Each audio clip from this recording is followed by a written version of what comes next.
Welcome back to the lecture series on employee relations and labor laws. In last class, we were discussing about Industrial Disputes Act 1947, in which we have discussed about various terms used in the act, under the act, and various authorities under the act. We have already discussed the process of conciliation. I had told you in last lecture that we have certain authorities under the act and we have started with the process of conciliation, where we have works committee, joint management councils, conciliation boards and conciliation officer. We have discussed all these. In the process of conciliation, I told you that this is a process whereby both the parties, the conciliation officer or conciliation boards have been appointed depending upon the severity of the matter. If the matter is serious, attaching so many issues, then conciliation board has been appointed, otherwise conciliation officer is being appointed, and he has to assist the parties to get an amicable solution where both of them are ready to solve the issue. The conciliation officer and conciliation board, both of them, they support the disputed parties, suggest various measures, suggest various solutions to the problems, alternate solutions to the problems, and try to get an amicable solution where both the parties are ready. I had already told you that works committee and joint management councils are internal agencies of the organizations, whereby works committees have to deal with the day to day issues within the organization, and joint management councils are consultative and administrative in nature, and they act as and when they are required to act. Both the agencies are internal in within the organization and having representation from the workers and from the employers, and in the same number. The representatives from workers and employers, they are in the same number in both the authorities. We have already we have also discussed about the arbitration process, where I told you that in under arbitration process, an arbitrator or board of arbitrators has been appointed by the appropriate government with the consent of both the disputed parties, and arbitrators, what they do, they undergo the matter, investigate the matter, and give an decision to the dispute, and that decision is called an award.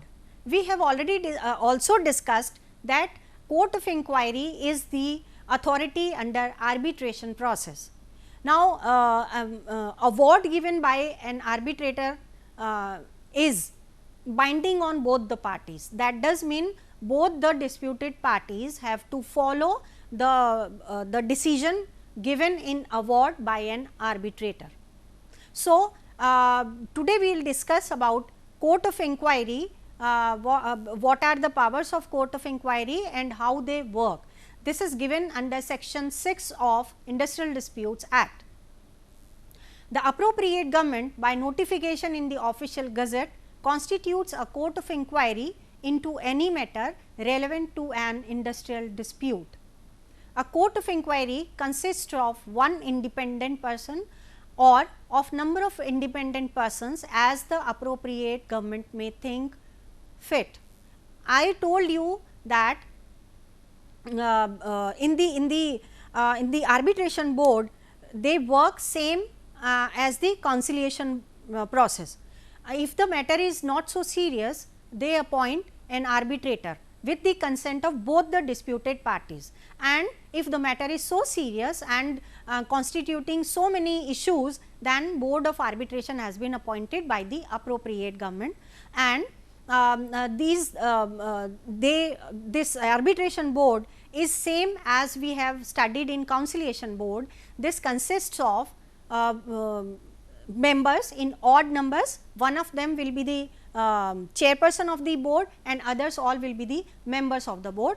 What they do? They will investigate the matter, go through the books or registers, or they can check any premises, or they can do anything regarding the disputes, and they give their decision to the disputed parties, and they that decision is binding on both the disputed parties. Court of inquiry consists of 2 or more members, one of them shall be appointed as chairman, as I had told you already. The court of inquiry can act under a prescribed quorum even at the absence of chairman. If the service of the chairman is cessed by the government through notification, the court shall not act until a new chairperson has been appointed. This is depending upon the instructions given by the appropriate government. All members of the court shall be deemed to be public servants under section 21 of the Indian Penal Code 1860. Every inquiry by a court shall be deemed to be judicial proceeding. As I told you in last lecture also, that court of inquiry is deemed as judicial proceeding in the court. A court of inquiry has some powers as a civil court under the Code of Civil Procedure 1908.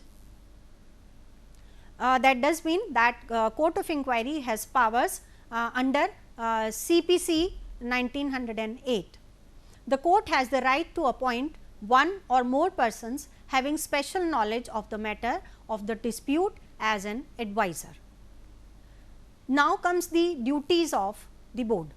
A court shall inquire into the matters referred to it and report to the appropriate government within a period of 6 months from the commencement of the inquiry.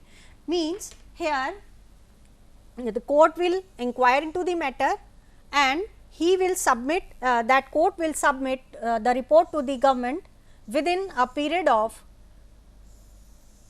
6 months from the commencement of the inquiry. Then the report of the court shall be in writing and signed by all the members of the court, and the report submitted shall be published within a period of 30 days of its receipt by the government. The report given by the court will be published within the period of 30 days in official gazette. Now, if the matter resolves here in the under the process of adjudication, then it is okay. But if the matter does not resolve under the process of arbitration, then the matter will go under the process of adjudication, and I told you in last lecture that adjudication is a process whereby the trial of the matter goes under court of law. Now, we have discussed various authorities under adjudication process, and we have discussed that labor court, industrial tribunal and national tribunal, these are the authorities under adjudication process. So, we will discuss one by one. First authority is labor court. This is discussed in under section 7 of Industrial Disputes Act 1947. In the labor court consists of one person only to be appointed by the appropriate government. A person shall not be qualified for appointment as presiding officer of a labor court unless he has been a judge of a high court, or he has been a district judge, additional district judge for a period not less than 3 years, and he has held any judicial office in India for not less than 7 years. This means these are the qualifications for the judge in labor court. He should have he should have a judge of high court or district judge or additional judge for a period not less than 3 years, or he has held any judicial office in India for not less than 7 years if he is not judge of high court or district judge or additional judge. In that case, he has held any judicial office in India for not less than 7 years. He can be the judge over here in labor courts. Now comes the duties of labor court. Labor courts can adjudicate upon the industrial disputes relating to any matter specified in the second schedule of the Industrial Dispute Act 1947. When an industrial dispute has been referred to a labor court for adjudication within the specified period, it should submit award to the appropriate government. I told you that decision given by the arbitrator is called an award, and that award is binding on both the disputed parties. That does mean that there is some legality attached to the process.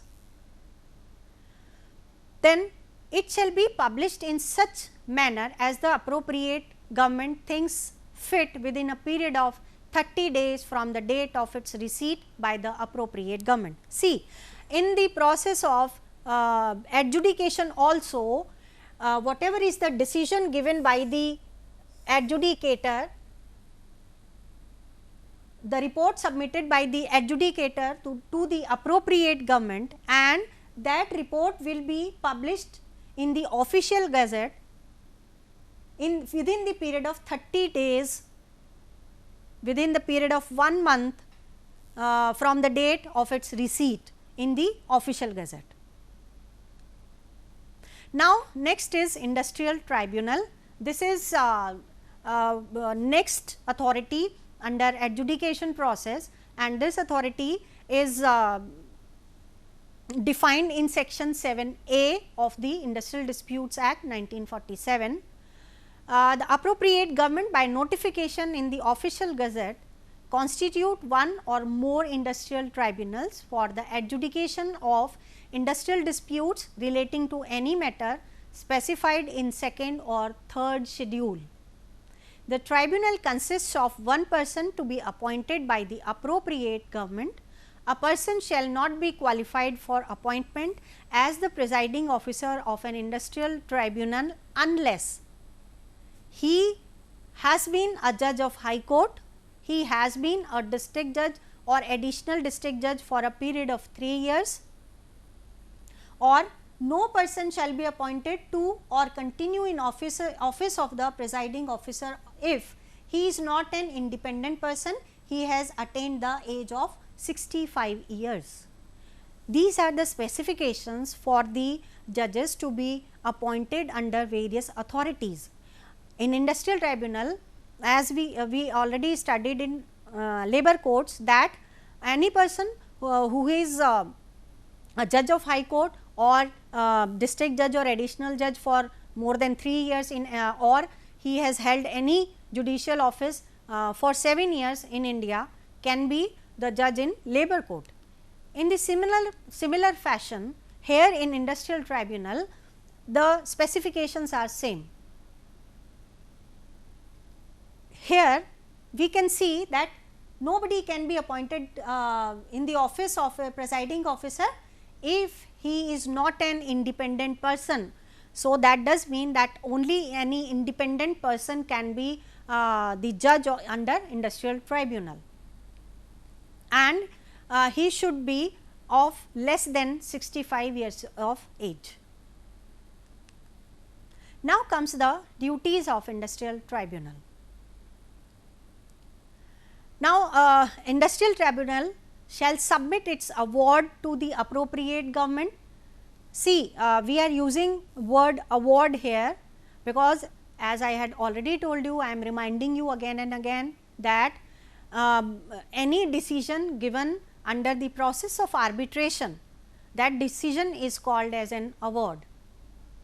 And in case of industrial tribunal, award will be given to the appropriate government within a specified period of an industrial dispute is referred to an industrial tribunal. The award shall be in writing and shall be signed by its presiding officer.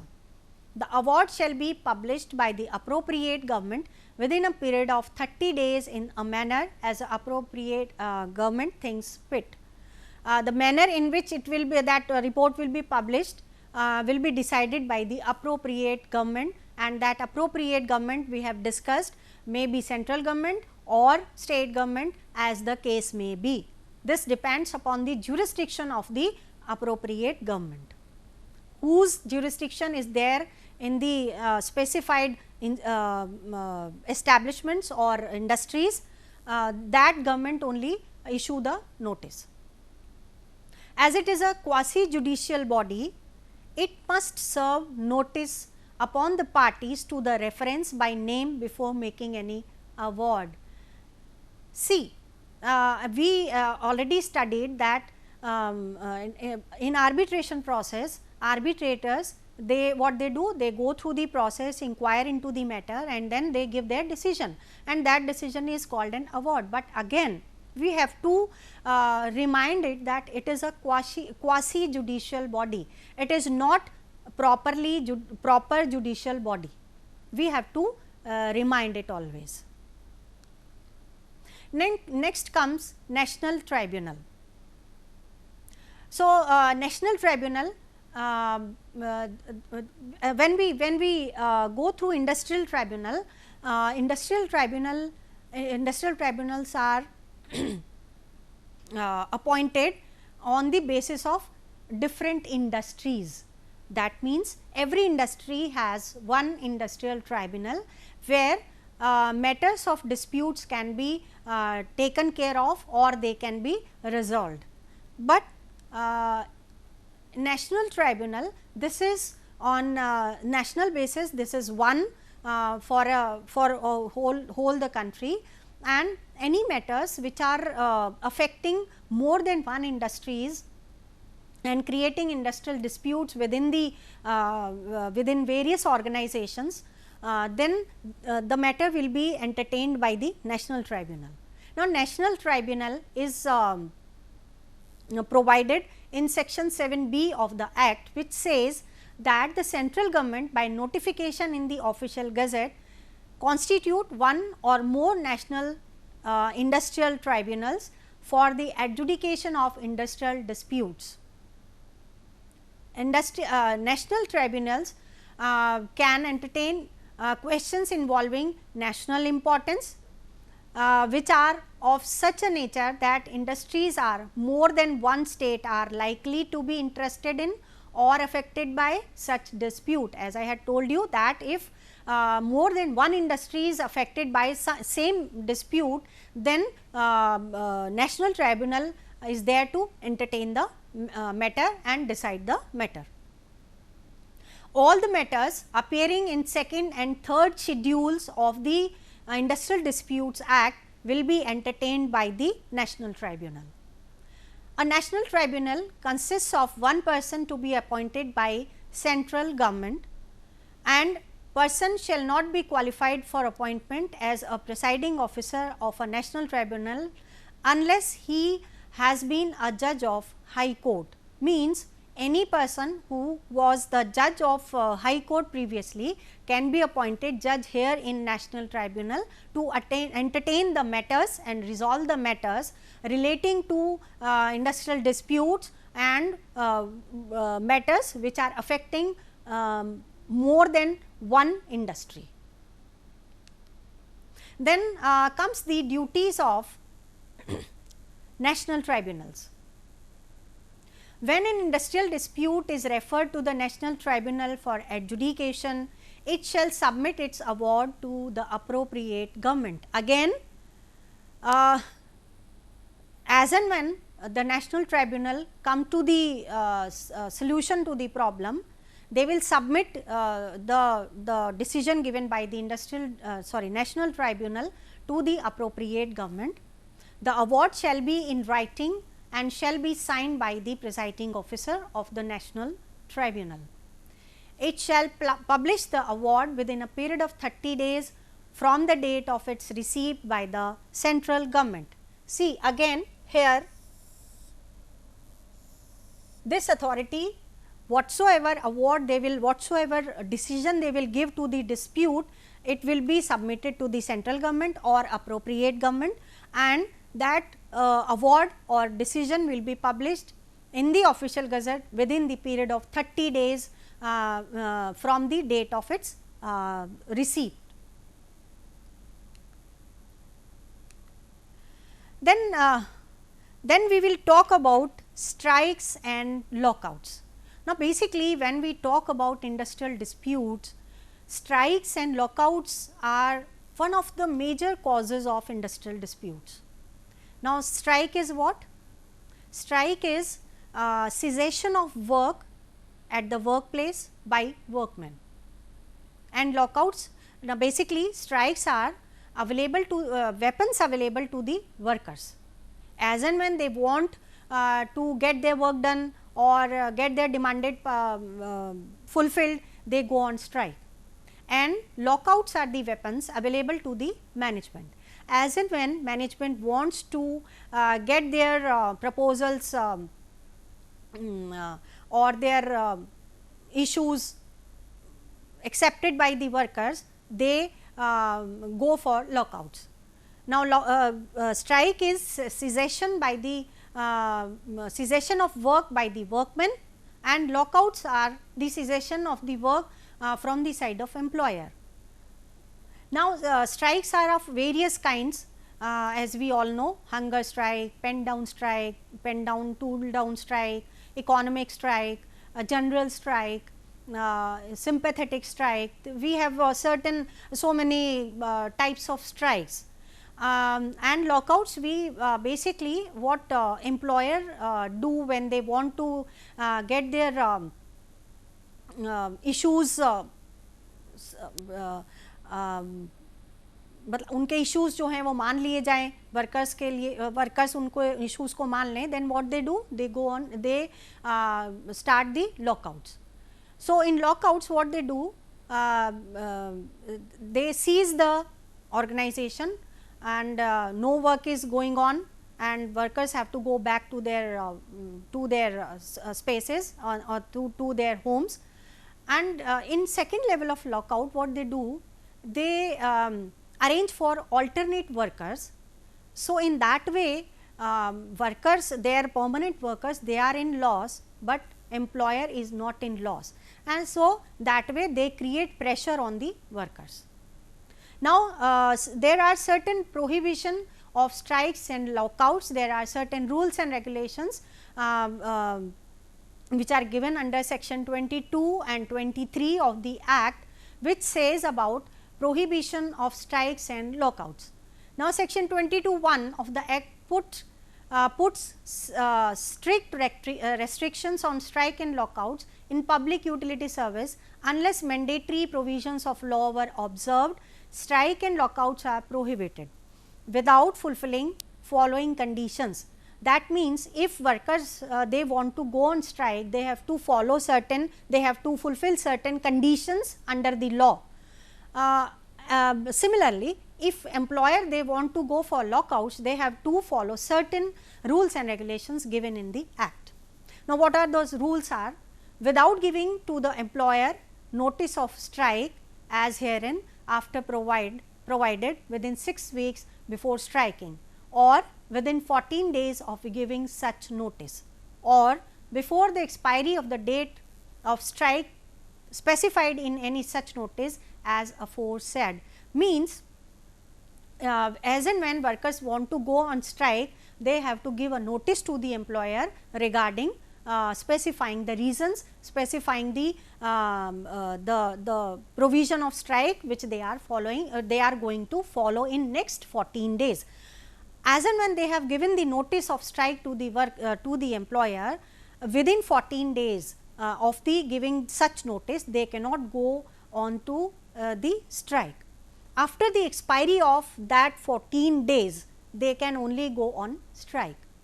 During the pendency of any conciliation proceedings before a conciliation officer and 7 days after the conclusion of such proceedings. If there any proceeding is due under conciliation process, in that case also workers cannot go on strike, because that proceeding is already in continuance. So, when proceeding is continuing, workers cannot go on strike, and same is with the employer also, they cannot go, they cannot force for lockouts. Then general prohibition of strikes and lockouts, this is section 23.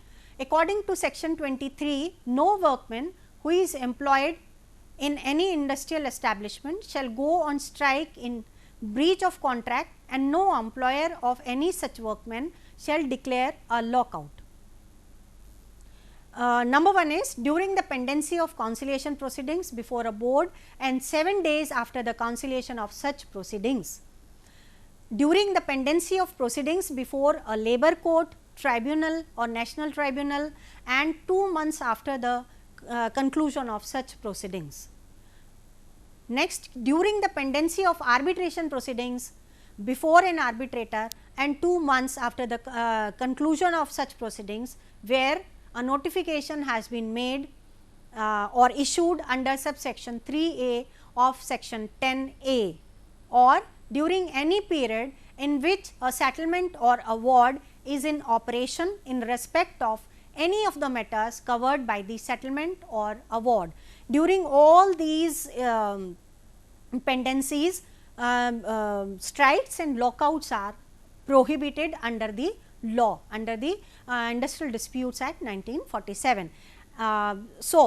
If any organization, industry or workers, they go under strike or lockout in these situations, that